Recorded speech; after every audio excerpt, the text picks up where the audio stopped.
Bonjour. Bonjour à tous. Est-ce que vous nous entendez? Bonjour à tous. Mathieu, je crois qu'on ne t'entend pas. Ah, pourquoi on ne m'entend pas?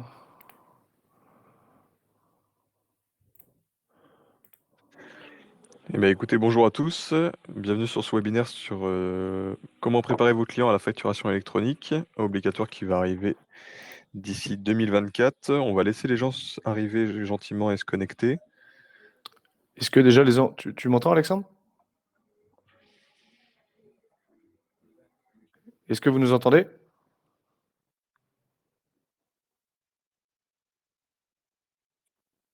Ah oui, vous m'entendez? Moi je t'entends Alexandre, les gens m'entendent, mais toi visiblement peut-être pas. Ok.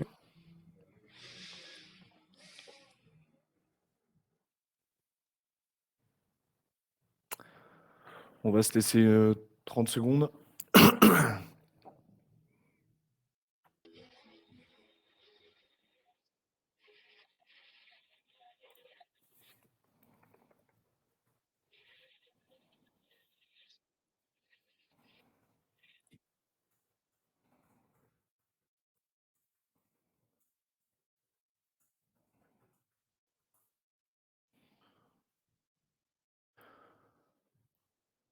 OK, bon bah écoutez, on va démarrer le webinaire Pas bon.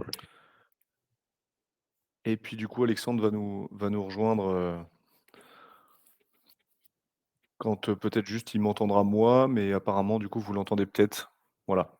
Bon, écoutez, alors du coup, l'idée, c'est aujourd'hui, faire un webinaire sur donc comment préparer vos clients à la facture électronique obligatoire. Donc l'idée, c'était aujourd'hui de faire un webinaire spécialement dédié pour justement plutôt la fonction comptable DAF externalisée. Donc, pour pouvoir aussi bien vous détailler puisque comme vous le savez, la facture électronique arrive à grands pas et donc c'était pour, voilà, vraiment bien vous expliquer en gros, les enjeux de la signature électronique, de la démat électronique, ce qui arrive et en quoi, comment vous allez pouvoir vous, aider vos clients et quel va être aussi, votre rôle dans ces échéances. Donc alors du coup, simplement pour se présenter rapidement, donc aujourd'hui nous 2 avec Alexandre, on fait partie de la société Deltic. Donc Deltic, spécialisée dans le milieu de la dématérialisation de documents. Voilà, du coup, on travaille dans toute la France et depuis bientôt, on fêtera nos 10 ans l'année prochaine. Donc moi, je suis le fondateur et puis Alexandre est, le directeur commercial de la structure. Bonjour à tous. Bon, je vous entends. Donc on va démarrer par un petit sondage, que Thaïs va nous lancer. Donc là, vous allez pouvoir donc répondre à la question juste sur l'onglet sondage que vous voyez là, vous venez de voir apparaître un petit 1 en dessous du chat. Ouais. Donc l'idée, c'est de connaître votre niveau de connaissance sur le sujet de la facture électronique obligatoire, tout simplement, pour qu'on puisse aussi voir un petit peu à quel point on va détailler ou pas.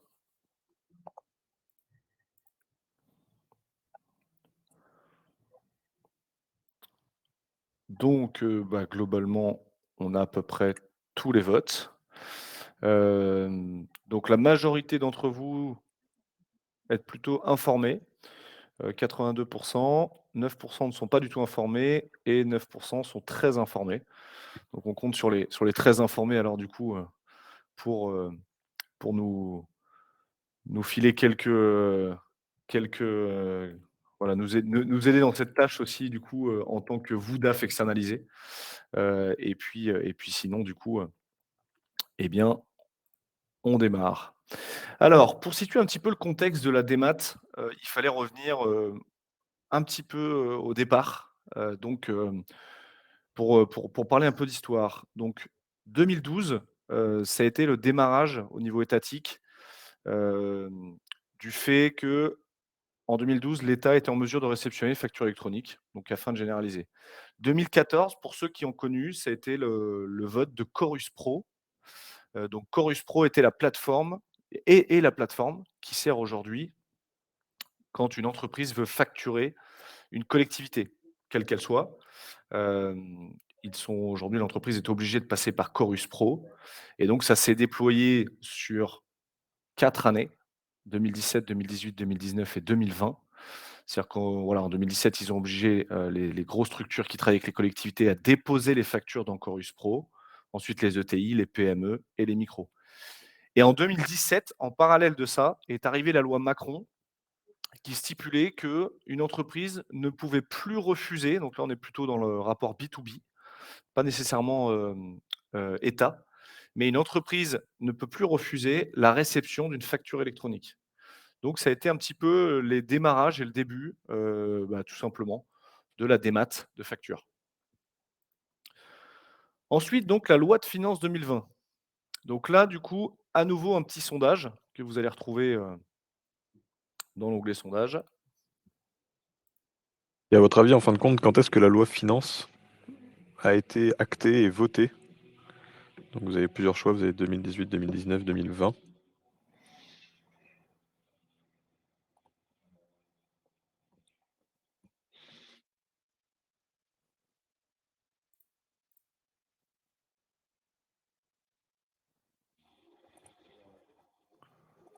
Donc là pour le moment les avis sont partagés. On va laisser les derniers votants. OK, donc vous êtes 40 à avoir dit en 2020, 30 en 2018 et 30 en 2019. Donc Alex, je te Donc la laisse. bonne réponse, 2019. Donc la loi de finances 2020 a été votée justement en 2019. Et l'obligation en fin de compte de la facture électronique est une partie de cette loi-là, donc qui figure sur l'article 153, mais c'est vraiment une partie de cette loi-là, mais pour la mise en place en 2024.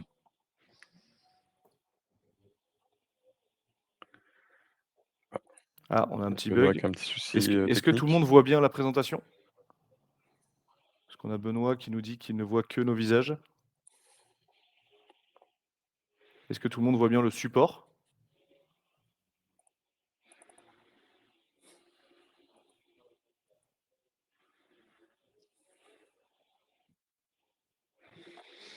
Ouais, la majorité voit le support. Juste Benoît et Fabien. Bah écoutez, je ne sais pas ce qui se passe.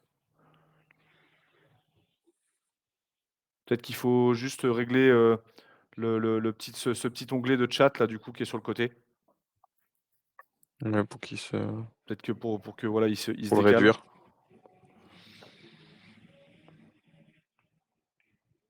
Ouais, sinon la majorité des gens voient.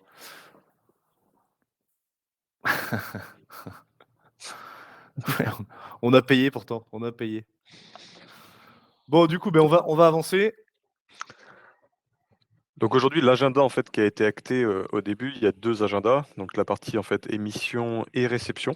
Donc sur la partie émission, entre guillemets, en fait, ça va y aller, on va dire crescendo. Donc en 2024, on va être sur une obligation d'émettre les factures par voie électronique pour les grands comptes. Donc les grands comptes, en fin de compte, l'État a catégorisé les grands comptes comme étant les entreprises de plus de 5 000 employés, d'accord? Avec plus de 1,5 milliard de CA et plus de 10 millions de bilan.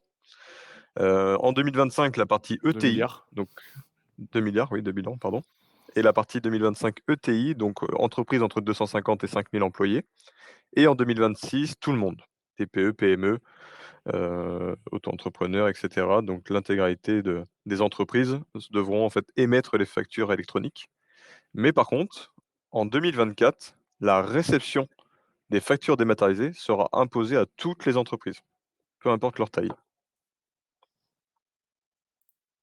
Et donc ça, hop, et donc ça, c'est dans quel but? Donc là, l'idée en fin de compte, c'est pourquoi cette loi a été passée, pourquoi ils ont accéléré la loi de dématérialisation et obligé toutes les factures à dématérialiser leurs documents. Et donc là, vous allez avoir un petit sondage qui va apparaître. Selon vous, à combien de se chiffre la perte de TVA en Europe chaque année? Donc 950 millions, 20 milliards, 50 milliards d'euros.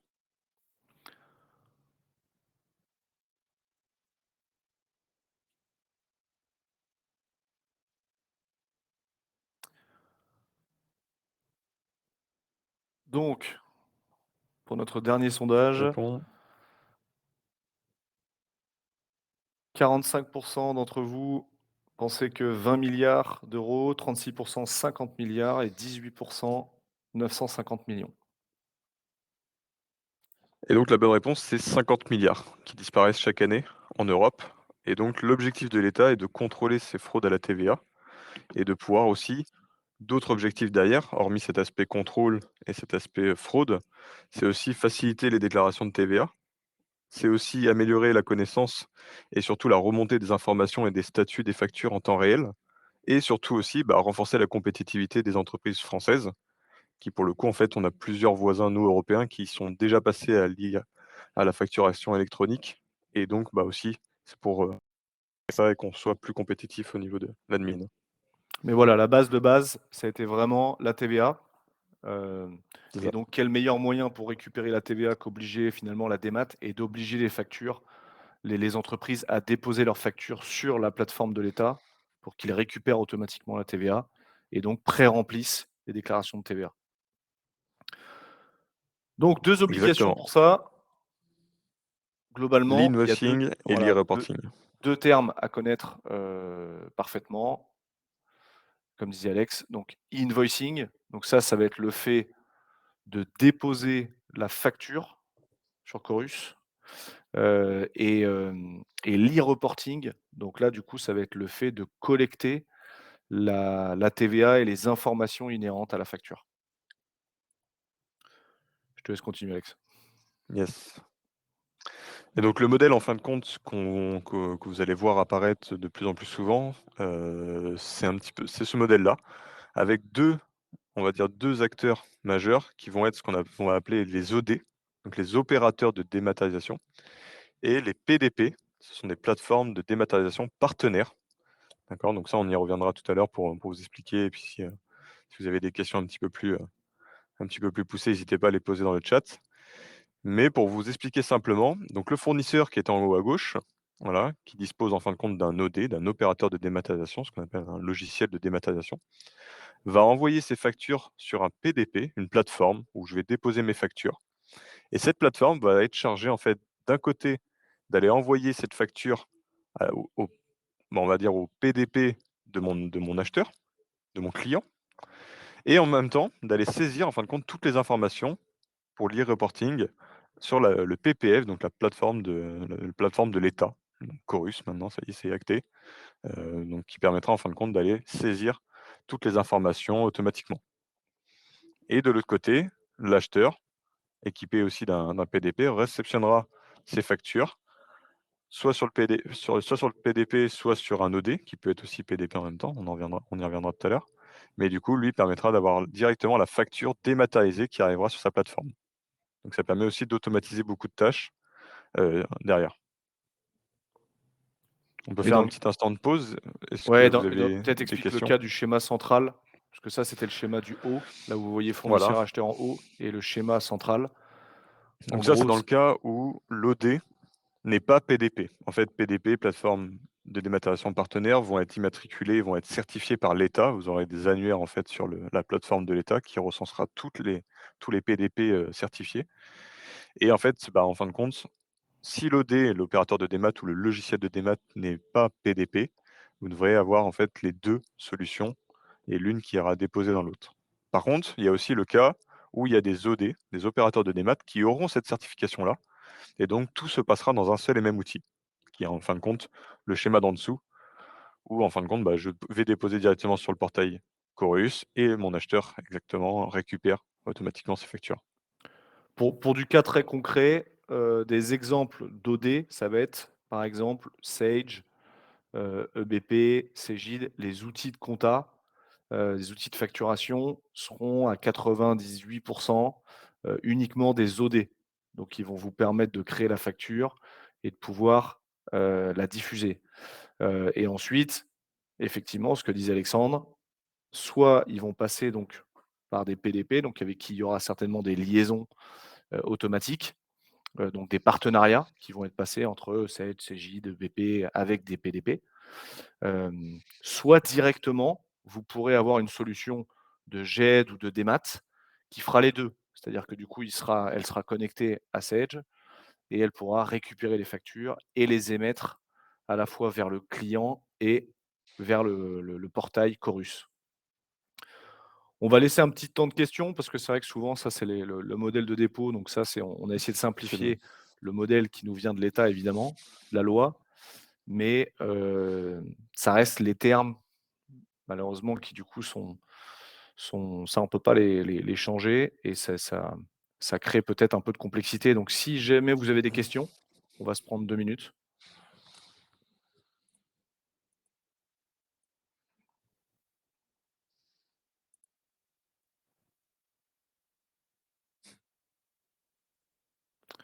Eh bien écoutez, visiblement Pas de questions. pas de questions, donc ça veut dire que OK. c'était à peu près clair. Tant mieux.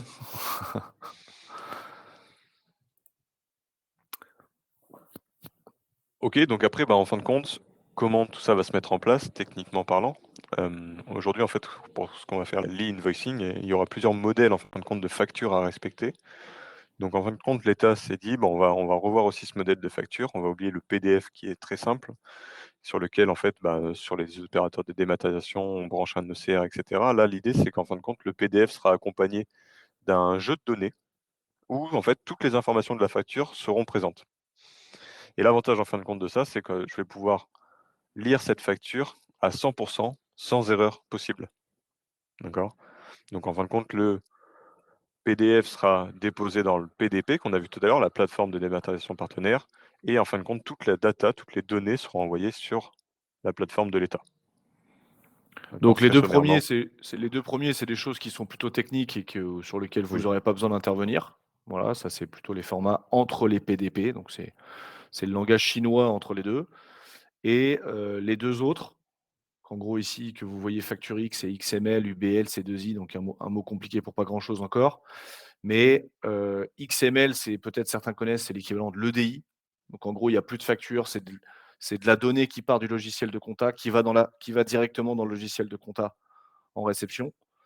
Et la facture X, c'est globalement un PDF unique. C'est-à-dire qu'en gros, facture X, c'est tout le monde va avoir le même format de facture. Voilà, il y aura plus d'exotisme. Ça va plus de être, logo, voilà, il y aura plus de logo, il y aura vraiment un PDF qui sera le même pour tout type de société et qui sera accompagné d'un petit fichier Excel, en gros, hein, pour faire simple, heu, dans lequel je retrouverai les données de la facture. Voilà, tout simplement. ça, Donc 2 schémas. Un schéma PDF avec un petit jeu de données et un schéma EDI où là, c'est vraiment de la donnée qui part dans la donnée et ça, c'est plutôt réservé grand compte à aujourd'hui, parce que c'est plutôt complexe. Donc OK. globalement, si vous avez un terme à retenir, c'est FactureX, qui Ce sera sera la prochaine vraiment, norme, voilà, qui sera la prochaine norme de PDF de facture. complètement. Et donc sur la partie jeux de données, on va pas tout lire parce que c'est assez lourd, mais pour vous expliquer très simplement, dès 2024, toute la data et toutes les données qui devront être amenées avec la facture est plutôt en fait centrée sur l'entête et le pied de page que vous connaissez, ouais, actuellement.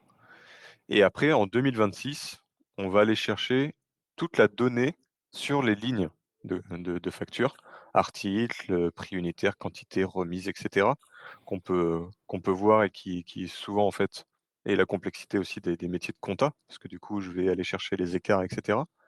Mais dès 2026, tout le jeu de données sera accompagné aussi de toutes ces informations-là. Donc ça, on vous enverra le support, hein, pour que vous ayez bien le détail. L'idée, c'est de rendre la présentation dynamique, donc de ne pas lire, tous les termes.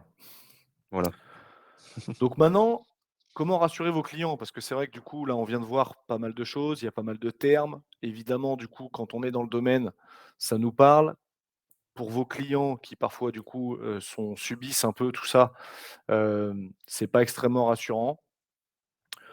Donc déjà, la 1 chose, c'est que effectivement, je pense que notre rôle un peu à tous, ça va être, de vous tenir informés, de tenir informés les clients régulièrement sur les changements qu'engendre la loi de finances. Là, globalement, on est dans les dernières étapes, on est dans la dernière ligne. On sait que globalement, à partir du 1er janvier 2023, il y aura plus de changements. Hem Et on est le projet globalement, il est prêt à 95. Et puis, bah, vous évidemment, votre rôle après en tant que DAF externalisé, ça va être les aider à anticiper et ça vous crée aussi une prestation intéressante, parce qu'au-delà de l'obligation et on en parlera tout à l'heure, la démat est un sujet, intéressant pour vous, parce qu'intéressant pour les clients. Donc globalement, nous là-dessus, bah, on va effectivement pouvoir vous aider, hem, parce que donc, pour vous parler très rapidement d'Altic, donc aujourd'hui nous on est pure player, donc c'est-à-dire que c'est vraiment notre sujet de prédilection. On ne gère que ces sujets de démat, facture client, facture fournisseur et process, en général démat de process. Donc voilà, on fait absolument que ça. On est, aujourd'hui 20 personnes dans la structure. On gère tout à distance, c'est-à-dire qu'on peut toucher vraiment toute la France. Hem donc voilà, aujourd'hui, on accompagne à peu près 1000 clients, sur ces sujets-là. Donc, alors je vois peut-être qu'il y a une question qui, du coup, est en train d'être posée, donc je la traiterai en même temps que je suis en train de parler. Oui, oui, Hotman, hein, du coup, on enverra bien le support. On enverra absolument le support, avec toutes les informations que et on Vous aurez le vous d'ailleurs, replay aussi, vous aurez même le replay, hein, avec tout ce qu'on est en train de dire, qui accompagne le support. Alors, question de Fabien, est-ce que Deltic projette de devenir PDP? Donc oui, on projette de vous accompagner, sur OD, PDP, sur les 2 sujets, parce qu'évidemment c'est un thème qui nous parle et c'est une loi qui nous parle, sur lequel on est depuis, 2-3 ans déjà. Hem, oui, absolument. Oui, oui, Hotman, ouais, ça a coupé, mais on vous enverra bien le support, ouais. vous aurez le support et le replay si vous voulez. Donc en gros, 2 choses chez Deltic, très important, agilité parce que du coup, on est capable aujourd'hui d'équiper, un client ou de discuter avec un client qui fait 100 factures par mois ou qui reçoit 100 factures par mois, mais également discuter avec un client qui va en recevoir, 100 par minute ou 100 par jour. Voilà, on a une agilité, concernant la taille des structures. Et puis la deuxième chose, c'est qu'aujourd'hui, beh, on mise énormément sur l'accompagnement.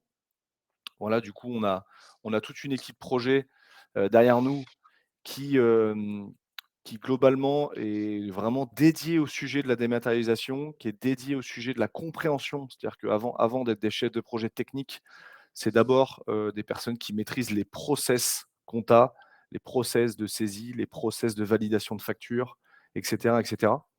Et donc du coup, on a vraiment 4 personnes en interne dédiées sur ces projets-là, et qui pourront du coup, accompagner vos clients, au mieux sur toutes ces problématiques. Donc, alors je ne sais pas si du coup ouais, hop, tac. Donc au-delà, c'est ce que je disais tout à l'heure, au-delà de l'obligation, de la démat, parce que c'est vrai que du coup là aujourd'hui ça devient obligatoire. Donc pour pas le subir, de manière passive, encore une fois, il faut s'intéresser à ce que ça peut amener. Globalement, c'est un gain de temps énorme. Voilà, on a fait un sondage en 2021 sur, à peu près, 700 clients. Ils estiment que c'est à peu près en 22 de temps gagné sur le traitement des factures. Parce qu'évidemment, le fait que j'ai plus besoin de recevoir ma facture papier, par la poste, d'aller la dépioter, d'aller du coup la poser sur des bannettes, d'aller la saisir, hein, parce que l'acte de saisie comptable, on va pas se mentir que, recopier des infos d'une facture sur un logiciel de compta ou pour ceux qui passent des commandes via leur ERP, le fait de contrôler les lignes de facture par rapport à ce qui est, déjà présent dans le l'ERP, c'est-à-dire les éléments de commande. Donc ça, tout ça, les logiciels sont capables aujourd'hui d'automatiser ces démarches pour que l'opérateur soit dans le contrôle et plus dans ces tâches à faible valeur ajoutée, mais vraiment uniquement du contrôle. Donc ça apporte de la sécurité parce qu'il faut savoir que, hem toutes ces normes-là, elles sont drastiques en termes de sécurité et globalement, un client n'aura jamais les moyens de s'acheter autant de sécurité, notamment le fait que, bah, votre document, il est stocké dans 3 data centers éloignés à plus de 200 kilomètres les uns des autres, ISO 27001 et cetera, et cetera. La traçabilité des données, voilà, donc dans des structures où, le papier a du mal à être tracé, hein, ou même des mails, hein, quand on est déjà un peu, dématérialisé sous format mail. on a du mal à récupérer toujours toutes les infos, donc on revient souvent à imprimer puis à faire des dossiers papier. Donc là, l'avantage, c'est que, je peux avoir ma facture, ma commande, mon BL, je peux avoir vraiment tout ce qui va être en lien avec la facture pour pouvoir la valider ou la traiter avec tous les éléments. Et donc il y a une réduction des coûts, à la fois en réception, parce que je vais mettre moins de temps à traiter une facture, donc ça, c'est du coût humain et il y a une réduction des coûts qui va être aussi à l'émission de la facture, parce qu'évidemment, j'ai plus besoin de l'imprimer, de la plier en 3, de la mettre dans une enveloppe et de payer un timbre. Voilà. Est-ce que du coup là-dessus, vous avez des questions?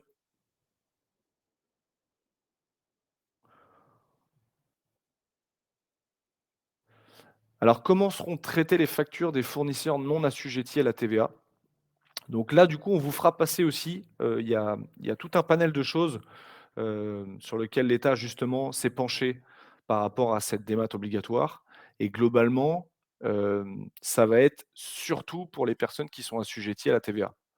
Donc en fait, il y a des cas On est traité comme d'exclusion aujourd'hui, quoi. justement de certains secteurs d'activité ou de certaines, professions ou certains types d'entreprises qui du coup ne seront pas obligés de dématérialiser leurs factures, étant donné qu'encore une fois, on le rappelle, le but c'est pour l'État de récupérer la TVA.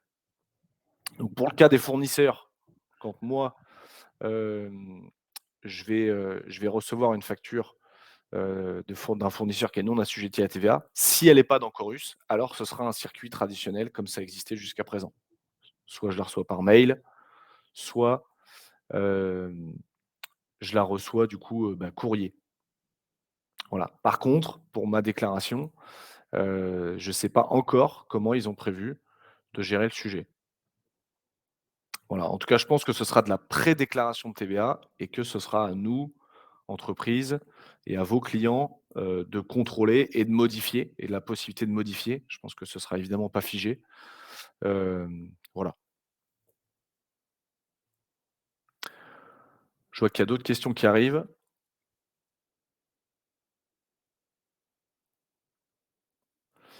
Et qu'en est-il des fournisseurs soumis à la nouvelle réforme aux horizons de 2026? Alors c'est-à-dire, Othman, si vous pouvez préciser la question?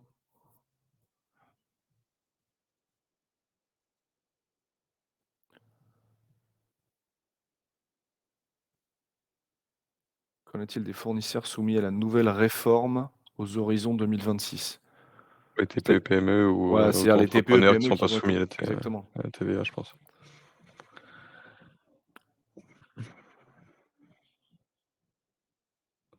Non, il n'y aura pas d'obligation, Cyril. Notamment les établissements scolaires, il y a pas mal de secteurs d'activité qui sont pas du tout assujettis. Oui, donc du coup, question d'Othman pour préciser, est-ce qu'il y aura un maintien de traitement traditionnel des factures? Oui, jusqu'à 2026 en l'occurrence, en attendant que tout le monde soit généralisé. Donc il y aura 2 systèmes, c'est-à-dire ceux qui vont réceptionner des factures, en gros, je parle vraiment pour la partie fournisseur de grandes entreprises en 2024. Donc là, du coup, je vais devoir passer par Chorus pour récupérer ces factures-là. Ce qui ne changera pas drastiquement parce qu'aujourd'hui, souvent, ces boîtes-là, elles ont leur propre extranet et c'est à nous d'aller chercher les factures sur leur propre extranet. Donc globalement, ça ne changera pas, si ce n'est que j'aurai toutes mes factures centralisées à un endroit. Par contre, ensuite, 2025, 2026 et l'idée, c'est qu'en 2026, du coup, tout le monde passe par Chorus dans le B2B, d'une manière générale. Et donc Cyril posait la question: «Est-ce qu'il n'y aura pas une obligation de e-reporting pour les fournisseurs, non assujettis TVA?» Et donc Non. Alexandre, tu as répondu, Non, non, du tout. donc non, du Non, non, coup, il n'y aura il y a pas pas mal de secteurs d'obligation. d'activité Mais encore une qui sont fois, hors pour de le cette moment, loi-là. Pour le moment, oui. pour le moment, Et des par rapport à la question informations qu'on a, d'Otman, oui. qui aujourd'hui dernière modification, de tous les éléments du texte, juillet dernier. Est-ce que les PDP sont capables de faire ce genre de traitement en cas de changement de mode de facture? Oui, en fait, alors les PDP, c'est pas ça sera pas le job d'un PDP. Le job du PDP, c'est vraiment de récupérer la facture, d'extraire de la data et de faire le e-reporting sur la plateforme de l'État. Là, par Exactement. rapport à votre demande, Hotman, c'est plutôt l'OD, un L'OD, ouais. opérateur de démat, un logiciel de dématérialisation qui fera cette taf, qui fera cette taf-là. Et oui, la dernière modif est le 9 octobre. Ouais, alors je parlais Fabien sur les modifications majeures, par rapport à ce qu'on annonce aujourd'hui, et notamment, sur, la partie e-reporting. Mais oui, des publications, il y en a régulièrement, régulièrement, régulièrement, globalement, puisque là, ils sont en train de définir là, donc là, les cahiers des charges ont été définis pour qui va pouvoir être PDP. Mmh, Hem et donc on aura plus d'éléments le 30 novembre maintenant sur les PDP. mmh. En fait, vous aurez en fait le tout le l'annuaire, de tous les immatriculés PDP, sur le site de l'État qui va sortir, fin novembre. Et donc du coup, est-ce que les PDP sont capables de faire ce genre de traitement en cas de changement de mode de traitement de tes factures? Donc comme disait Alexandre, Ouais, ça tu donc peux tenir note. globalement dans les OD, pour préciser juste la réponse, dans les OD, en fait, l'OD c'est un peu ce que vous avez déjà aujourd'hui, hein. C'est-à-dire que soit vous avez un outil de compta, mais qui va être assez limité en GED, en démat, en workflow, en traitement de facture, en OCR d'analyse de facture. Soit vous avez des OD comme ce qu'on vend nous aujourd'hui, Deltic, qui vont être plutôt spécialisés, dans, réception de factures, saisie automatique, gestion des workflows, donc de validation de factures, voilà. Ça signifie que l'OD est Est-ce que quelque part l'OD indispensable. oui, En réception, oui. globalement oui. Globalement, est-ce que l'OD est quelque part indispensable en attendant 2026? Oui, en gros, pour vous répondre Hotman, parce que, bah, de toute façon, il vous faudra un PDP ne sera jamais un logiciel, voilà, un PDP encore une fois, ce n'est que je prends la facture, je la transmets à l'État et je réceptionne les factures qui me sont destinées. Voilà, point. En gros, Ça ça s'arrête là, quoi. c'est ça. Parce qu'en réception, vu que l'obligation est vraiment en 2024, où en fait vous serez obligé de réceptionner les factures dématérialisées, le fait d'avoir un OD vous fera gagner beaucoup, beaucoup, beaucoup de temps, plutôt que d'aller chercher les factures sur la plateforme de l'État, de remettre après les statuts de paiement et cetera de cette facture-là. Parce qu'il faut, voilà, faut actualiser aussi en temps réel et c'est le taf en fait justement de d'un OD. OK, donc pour avancer un petit peu, donc maintenant pour parler un petit peu de vous, parce que c'est vrai que c'était le sujet, là on vient parler globalement de vous, de vos clients à aujourd'hui. Hem, mais donc l'idée c'était aussi, de vous parler un peu de notre programme qu'on a de partenariat. Donc en gros, l'idée, c'est que nous, on cherche aussi du coup à avoir pas mal de partenaires aujourd'hui, que sont des DAF externalisés, qui est une fonction qui existe depuis longtemps, mais qui commence en plus à s'immerger de plus en plus et à se développer de plus en plus. Et on trouve ça nous, super parce que quand on voit parfois le niveau des CFO ou des DAF, dans certaines boîtes, bah, du coup, le fait de pouvoir avoir accès à de la prestation de haute qualité, sans avoir nécessairement besoin d'embaucher quelqu'un en CDI. C'est vraiment hyper intéressant et donc nous, ça fait aujourd'hui à peu près un peu moins de 7-8 ans qu'on a un programme partenaire justement avec vos métiers et parce que du coup nos métiers sont étroitement liés. C'est-à-dire que nous aujourd'hui, on cible exclusivement les DAF dans les entreprises. Et donc on a une vraie opportunité à bosser ensemble. Hem, donc ce que vous y gagnez, vous, dans un partenariat Deltic, c'est, bah, d'abord du temps, parce que c'est vrai que nous, on va vous alimenter aussi régulièrement, nos partenaires, on alimente régulièrement, notamment sur cette loi de finances. On en est déjà à 12-13 mails par rapport aux modifications et cetera et cetera. Et puis de l'argent, puisque, bah, vous, si vous préconisez la solution Deltic, eh bien, en fait, on a un programme apporteur d'affaires intéressant là-dessus, sur lequel, on partage, ce qu'on gagne, tout simplement parce que, bah, le lead vient de vous, l'approche vient de vous. Et aussi, ce qu'on vous propose, c'est que, bah, Deltic, c'est plutôt un fonctionnement start-up aujourd'hui, donc ça vous permet aussi de proposer une solution un peu différenciante. Hem, Globalement, l'humain est vraiment au cœur donc de notre stratégie. Ça, c'est vraiment un souhait que moi j'ai eu dès le départ. Donc, bah, comme vous pouvez le voir à gauche, voilà, on a des super locaux dans lesquels, on aura plaisir aussi à vous retrouver si vous venez sur La Rochelle, voilà, puisque on est présent à La Rochelle. Donc, souvent, les gens nous sollicitent pour venir plutôt l'été, mais donc ce sera avec plaisir de vous accueillir et puis, on a voilà dans l'humain aujourd'hui, on a de vraies valeurs et les 20 collaborateurs de la société sont aujourd'hui coactionnaires, de la structure. C'est vraiment le partage de richesses. Voilà, c'est un peu ce que je vous disais tout à l'heure sur le partenariat aussi qu'on fait avec tout ce programme-là. C'est vraiment l'idée que tout le monde y gagne, que le client soit content, que les partenaires soient contents et que, nos équipes, nous aussi, aient du plaisir à venir travailler. C'est un peu les 3 mantras. Hem, donc voilà et en gros, bah, pour faire très simple, on va pas tourner autour du pot, en termes de rémunération partenaire, donc en gros, nous, donc les solutions sont mensualisées, hein, comme toutes les solutions, beaucoup aujourd'hui et donc on vous reverse 50 du CA la première année. Donc voilà, c'est 50-50, sur souvent des engagements, hem, qui sont annuels quoi donc voilà un petit peu pour faire court et simple. Est-ce que vous avez des questions, messieurs, dames?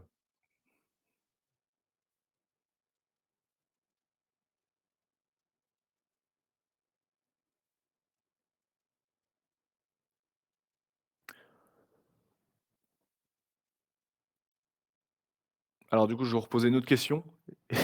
Est-ce que c'était clair? Est-ce qu'il vous a manqué des infos? Est-ce que voilà, il y a selon vous le sujet pour vos métiers a été traité?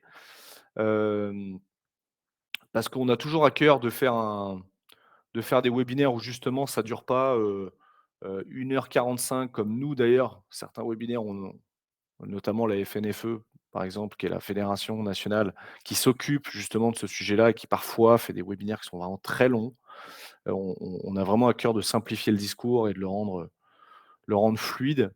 Maintenant parfois peut-être qu'on justement c'est peut-être un peu trop court donc Tanguy nous dit très clair. Merci beaucoup Tanguy.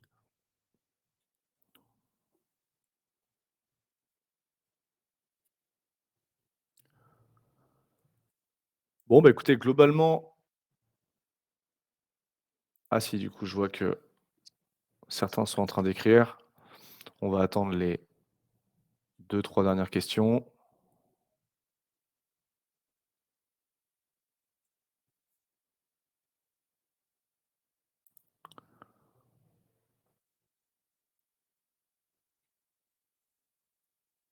Donc merci Julie et Fabien, et bien écoutez, oui, avec grand plaisir, ouais. Avec grand, grand plaisir, surtout que, c'est une région qui demande, voilà, où il y a énormément de choses à faire aussi. Donc, avec plaisir Fabien, je vous propose que du coup, bah, on en reparle juste après, justement pour essayer de Vous avez vu pourquoi un pas lien qui avancer s'est sur le affiché sujet. si vous voulez, Voilà, et donc si vous du voulez pas coup me bloquer. exactement, donc vous avez un lien qui s'est affiché sur vos écrans. Donc comme je le disais à l'instant, nous on est vraiment très user centrics, c'est-à-dire qu'en gros, il n'y a que vous, hem, qui pour nous, c'est hyper important que vous puissiez nous faire des feedbacks parce que, bah, ça fait 10 ans qu'on se construit de cette manière-là. C'est-à-dire du coup, c'est toujours le retour des clients qu'on fait qu'on se réadapte, on se réadapte, on se réadapte pour toujours rester en totale immersion, et puis, que ça soit toujours intéressant quoi, en fait, en gros, ces webinaires-là. Donc si jamais, bah, vous pouvez, passer quelque temps ou voilà, nous faire des feedbacks si jamais vous avez, c'est assez anonymisé, je crois. Donc du coup, hésitez pas à nous faire des feedbacks et puis dernière chose, si vous souhaitez approfondir un peu le sujet, faut savoir que sur notre site internet, on a dédié une page. Donc en gros, vous tapez deltic.fr, vous arrivez tout de suite sur obligations 2024. Voilà, vous avez un menu, un onglet, obligations 2024 et en gros, on a énormément de supports, sur le sujet. On a fait une vidéo motion design qui dure 3 minutes, qui explique très bien, donc si vous souhaitez la diffuser à vos clients pour expliquer le sujet ou, voilà, on a vraiment résumé le sujet en 3 minutes avec des pictos, c'est a été super bien fait. On a des articles, voilà, on a vraiment, énormément de contenu sur le sujet de la loi de finances, donc hésitez pas si vous voulez aller prendre, nous pomper des contenus, il y a pas de problème, ça a été fait pour ça. Merci beaucoup, Merci à tous. merci à tous et puis, à très vite, à très bientôt, heu, Bonne journée à vous bonne journée. et bon appétit peut-être, bientôt.